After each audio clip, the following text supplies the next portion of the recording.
Hey, it's John Mitchell and you're watching Bubble TV. This is where I try and help you achieve your goals in VCE, and this is Whiteboard Wednesday, where I try and answer your questions.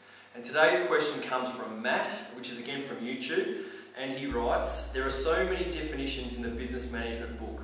Do you have any tips on how I should go about learning them? And would I have to learn all of them? Well, Matt, that's a great question and a really interesting question. And in all honesty, it's a difficult one to answer. That's why I chose it for today's Whiteboard Wednesday. I'm sure a lot of students have had the same question, and I'm going to be honest with you, I'm going to find this one really tough to answer, but I'm going to give it my best shot. Unfortunately, the first thing I'll say is unfortunately we don't have a list of terms that we need to know. They're not listed in the study design. So I can't tell you the exact definitions that you need to know. What I can say though is that if you do go through your study design, there are terms in there that you must know. So for example, if you look at outcome 2, which most of you are probably studying right now, it will say management structures, it will say culture, it will go through management styles, it will name the management styles, which means you have to know exactly those and how to define them. It will name specific management skills, so you need to know some of them. But the difficulty is you need to know many more than those definitions. So it's not a matter of just going through the study design and saying, oh, these are the definitions that I need to know, any term that's mentioned in the study design, because you do need to know more than that. And I'll give you an example. In the it was either 2009 or 2010 exam, it had a definition for a matrix structure. Now, our study design, all it says is that we need to know management structures. It does not mention the type of management structures that we need to study. But here comes a definition that says, define a matrix management structure. So, as you can see, you need to know more. The study design is a great tool, but you still need to know many more than that. So I would say start with your study design, but I would also say use your textbook, and in terms of answering the last part of your question, what ones do I need to know? You need to just keep plugging away at the main ones, and then some of the obscure ones, you may work on them throughout the year. So Matt, I can't tell you exactly which ones you need to know, but what I can say is that my top students each year, going back to when I started teaching business management all those years ago, each one of them had an amazing glossary, and the ones that scored the highest have had unbelievable glossaries. Now Matt, in terms of the first part of your question, do I have any tips that can help you with your remembering of your terms? That's where I can give you a few tips. Now, as last week's video, it's a very individual thing, so what you're trying to do is convert a term to long-term, so a definition to long-term memory.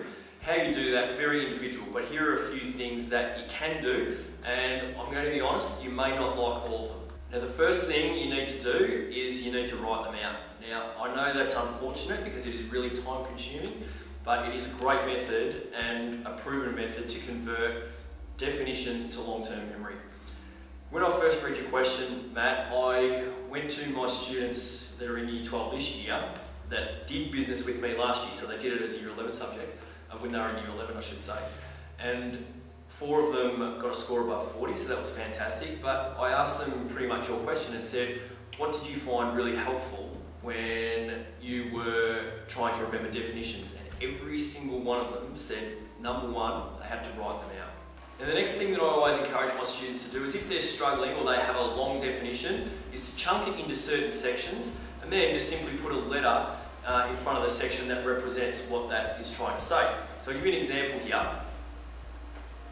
So here's a simple definition for social responsibility, one that students often struggle with, and you can see an organisation's commitment to go above and beyond its legal obligations in the areas that affect its employees, the community and the environment. So what we decide to do here is to go above and beyond employees, community, and the environment. And so all they need to do, remember, is A, B, E, C, E. And what that does, once they do it often enough, it takes some practice, but once they go A, B, E, C, E, they know that they're the terms they have to put in. It's about going above and beyond for their employees, the community and the environment. Now another thing that I know a lot of students use, and I'm not saying this is for everyone, but I know a lot of students do it, and that is they put them up all over their house, whether that be on an A3 sheet where they've got lots of different ones under a particular outcome, or whether they put them on post-it notes and put them on their mirror, on their bathroom mirror, on their bedroom door, right, wherever they're going to be, so that each time they walk past them, they just make sure that they're reading them. So Matt, that was my answer to your question. I hope you liked it. I know you won't like all of those tips. Writing them out is not an exciting thing to hear that you have to do because it's so time consuming, but I honestly hope it really helps. And as always, let us know how it goes.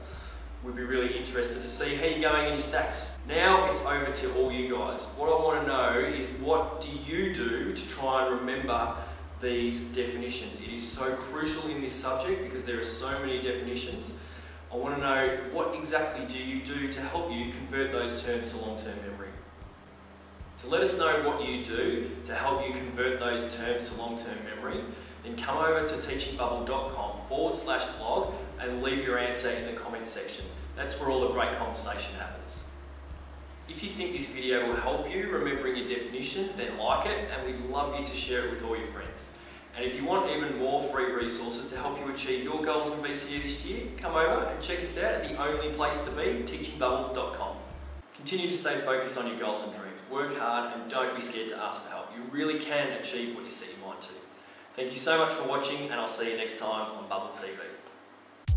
Revision lectures are coming up. Want in? For more information, come over to teachingbubble.com.